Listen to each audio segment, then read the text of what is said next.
I love making chocolate covered things.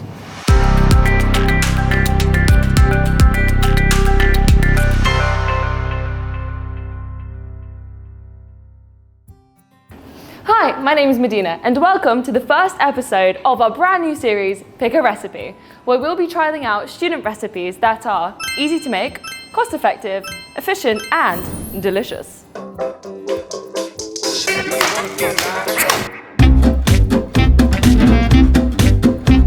So, on the show, I will not be cooking alone. I will be joined by multiple guests and for our very first guest, please welcome Ollie! How's it going? Thanks for having me. No worries. How do you feel about being our first guest on the show? Yeah, privilege. It's a privilege. Yeah. How are your cooking skills? Pretty bad. You and me both, Ollie. You and me both. This is going to go great. So, Ollie, today me and you will be making chocolate-covered apples with marshmallows. Can handle that. We can handle that. I'll be all right. An easy 10-minute dessert for anyone to enjoy. So, are you ready? I'm ready. Let's get cooking. For this recipe, you'll need apples of your choice, marshmallows or sprinkles, and some delicious chocolate. So for this recipe, you'll need a bowl, chopping board, ideally parchment paper or cling film, but we don't have the budget for that. Forks or something to hold your apples with, a knife, a wooden spoon, and who doesn't have anything better to do with their time. So one of the first steps to do is to wash your hands, obviously for hygiene purposes. Have you washed your hands? I have. Anyway, then wash your apples as well, again for hygiene purposes, and make sure to chop up your marshmallows as brilliantly as Ollie has. Ta-da!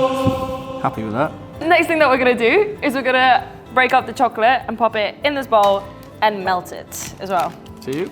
Shall we? So, Ollie, tell us a bit about yourself.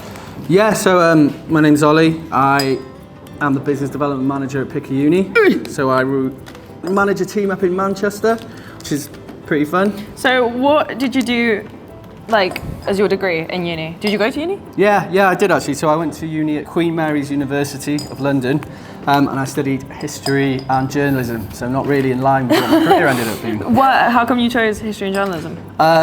I love history. Yeah, I always have as one of my favourite subjects. I still listen to a lot of history podcasts, and I always wanted to be a journalist growing up. What do you think about the Roman Empire? Well, Rome wasn't built in a day, was it? So. It's a brilliant answer, Ollie. It's great. So, what was like the best thing about uni for you? Obviously it was a really good course, but I have to be honest and say the social aspect. I made a lot of friends, so I was part of the rugby club, Queen Mary Rugby Club. Couldn't tell. Made friends who I know to this day, so that's getting settled in a new area particularly. Yeah. Sort of having that there was awesome. So were you said settled in, you're not from London? No, I'm Welsh. Oh, nice. So how come you decided to go to uni in London? No, good question actually. So I went through clearing, so I didn't get my predicted grades. Oh, really? Yeah, I didn't even get like my second predicted grade. So I think Manchester was my first choice, Nottingham was my second. I didn't get into either of those. Oh, mad. So so mad stressful times for sure, but saw the actual Queen Mary's history course, went down there for the open day, and just ended up choosing that. So like, what did you want to be when you, like obviously you love history, did you want to be like a historian? No, I mean that was just something I enjoyed. Indiana Jones? Not quite, no. With the whip? With the whip for sure, man. No, I mean I guess that was always difficult with me, is that I actually went on to study a master's in business and marketing because history kind of left it a bit open-ended. Like it's a great course, you get analytical skills, but I found at the end of the course, it's like, what do I do with this? Yeah. Where did you study your master's? Bangor University. No, that's awesome. And so how was that experience for you, like going back to uni and studying? Or did you go straight into No, masters? it was totally different. So that was, I guess I wasn't a mature student, but I wasn't a first-time student. I think I was like 22, 23. So, that was a completely different experience where it was more about this is relating directly to the career that I want to pursue. Yeah. So, I guess that's how it differed. Oh, what do we need? More chocolate? Yeah, more chocolate. I feel like it's better, especially for apples, hefty apples. And we're not doing halves, we're doing the whole apple. Yeah, we're going for the whole apple. Awesome, so What you said the best part of uni was like socializing with people and getting to know. Yeah, for me it was good because coming from a small village in Wales, going to somewhere like London is obviously going to be pretty intimidating. That's why obviously having the social aspect of the sports clubs, was amazing. Yeah. Amazing, really, really good friends there. Do you still keep in touch with those friends? Yeah, loads, man. And it's just from the aspect of, these are people you know throughout your life, which is great. Sorry, that was harsh. So like, what? No, not to eat, to break up. Oh, sorry. So what is your like favorite meal that you would eat at uni besides obviously pot noodles? At uni it was cheap protein. So tins of tuna and mayo, pasta, anything that's quick, easy. Yeah. Obviously your frozen pizzas. And I think everyone had like a chicken shop on the corner that you'd kind of be absolutely. a regular in. Have you seen the chicken shop date? No, I haven't, no. No, ever since that, I've been watching it. I've been very craving not chicken shop. So what would be like the best meal that you've ever cooked? You keep eating the chocolate. I'm not going to have anything left. I can't help it. The best meal I've ever cooked? Good question. I've got an air fryer. So I literally just put chicken in there. So you don't cook? I don't cook. So people go, do you cook? I air fry things. What a great guest to have on my show. Well, I mean, this is why we've got me on the chocolate apples. I think that's damage limitation. What would you say is the worst part of uni? Ooh, the worst part. Actually, the student finance was a bit of a nightmare for me because I was essentially, I went a whole semester or maybe more than that without paying for it. Was either my room, I think, or my finance.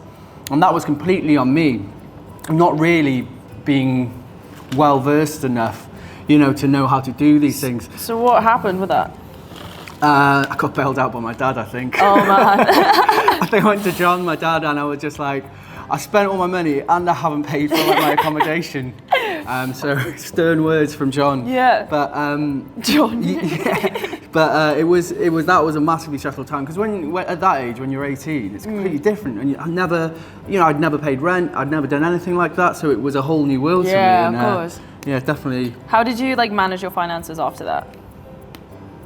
Still badly, to be honest. Yeah. It'd be great the first month or term. Yeah. And then the next few months, it's like counting the pennies. It would have been helpful for you to have the concept of free food for life and stuff like absolutely. That. Yeah. That would be outrageous because, I mean, particularly with the actual merchants that we work with. Yeah. If you're hungry, we've got so many kind of cafes and restaurants all local to the universities. So it's just such a helping hand and I don't want to say security net, but there might be a time where you've been out too much or you spent too much on fashion or whatever. So having that 20 quid a day to get some scran, as they say up north, is absolutely fantastic. That would have helped me out a lot personally. And also, I guess you don't have to cook. Do you know what I mean? No, because you can just eat out, can't you? Absolutely. Awesome. So now that we have all the chocolate in the bowl, we will pop it in the microwave and wait for it to melt. And then we'll start dumping in the apples. Boom. How does that sound? Sounds good to me.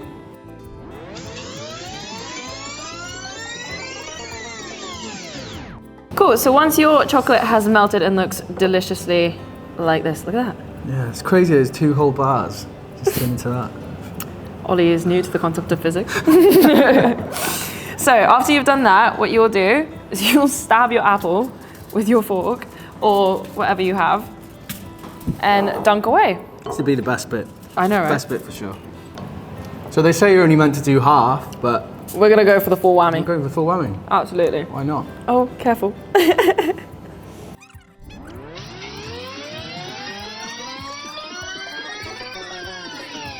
Then, this is when you would decorate with your sprinkles or your destroyed marshmallows. Yeah. Get them pre-cut. Exactly. It's definitely just get the mini versions. Ah. I would always make at uni chocolate covered stuff. Well, I feel especially with apples and stuff, you can kind of get away with saying that this is healthier dessert. You know what I mean? Yeah.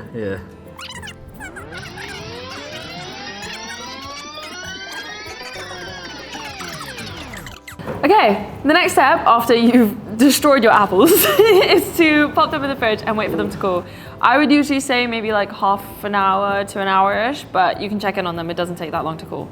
Here she is! Whoa! Do you know what? They actually don't look too bad. They look great. I'm so excited to try one. Before we try them, we're gonna rate obviously how quick it was to make, how easy it was to make, how cheap it was to make, and how delicious they are. So, how quick was it to make? Pretty quick. I'd say pretty quick, yeah. Out of 10, what would you say? Oh, gotta be an 8. An 8, yeah. Just because of the chopping of the marshmallows. But if you've got pre-chopped marshmallows, if you've got like the mini marshmallows or like sprinkles, you'll be fine. Definitely. I think 8 out of 10 is pretty good. Cost, it was actually, do you know what? It's apples and chocolate. Yeah. it's so cheap, I'd say. Yeah, so that's a 10. I'd say that's a 10. I think we bashed that out. And how quick was it to make? That's got to be another 8, right? Yeah. I mean, what, 10, 15 minutes? So quick, yeah. Like, and all you have to do is just shove it in the fridge for like half an hour. Job done. So easy. Right, how delicious? That's gonna be the question. Should we try it out? Ladies first. That actually looks pretty good. Where do I even begin? Do you know what? That's actually pretty I didn't good. get any apple, I just got chocolate, but that's great. Take a big bite. That is pretty good. I don't know how healthy it is. I reckon you can trick your kids into thinking that this is a healthy dessert. You could. I think this is like 8 out of 10. Yeah, I'm happy, very happy with this.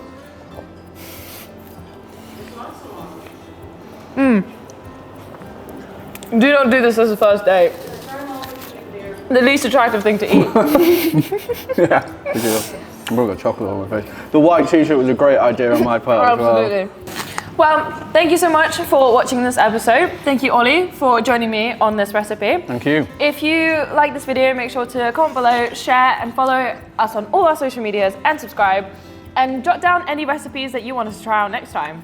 Until then, see you later.